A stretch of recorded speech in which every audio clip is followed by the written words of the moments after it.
Hey, Joe Zarzaur here with Dr. Evan Malone. Dr. Malone is a board-certified internal medicine physician, but the topic of today's segment is pain medicine, which is a subspecialty in medicine.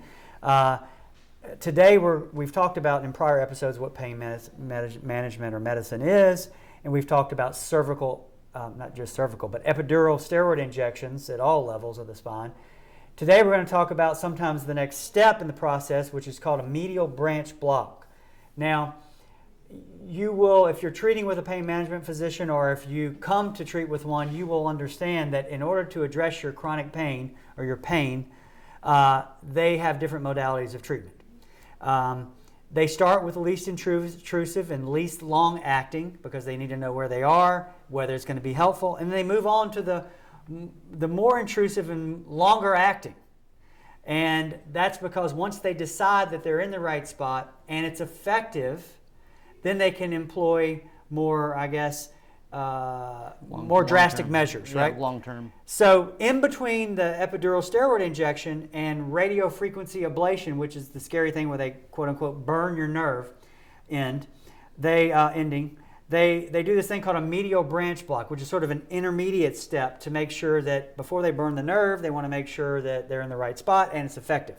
What is a medial branch block? Okay, so your vertebral bodies have facet joints on each one. And facet joints is what now? That's what holds, if you think of vertebral bodies on top of one another. Let's go, vertebral bodies are the actual bones. Yeah, right, and then between each of these bones, there's a little kind of ball. And they're flashing in red there, or are they flashing now in red?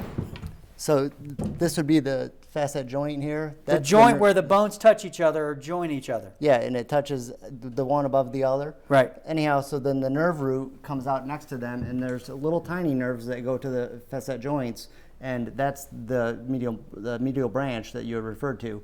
And so that is many times the source of someone's pain when they don't have an outright impingement or a slipped disc or something like that. And that is where the symptoms generate from, that little tiny nerve that goes to those facet joints. And why is a medial branch block used? I think it's obviously it's shorter in duration, but why is it used as the preliminary step to a radiofrequency ablation? Because many times it's part of the diagnostic step along with the MRI imaging to say, and the patient's exam findings to say, we think this is the source of their pain.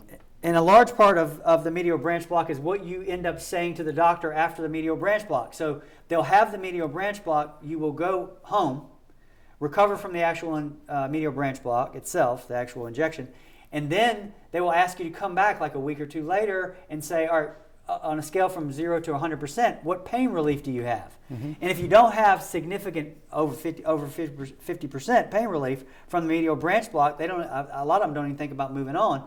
They might have other reasons to do that, but they're gauging how well the medial branch block provided pain relief to decide whether you're a candidate for the RFA, right? Yeah, because you're not going to burn the nerve if you're burning something and that's not going to give you relief. Because burning the nerve is more permanent than these injections. Yes. Very good. All right. Medial branch blocks, if you have questions about those other than what we've laid out here, feel free to contact us on the web at zarzaurlaw.com, or you can call us at 855-HIRE-JOE. Thank you.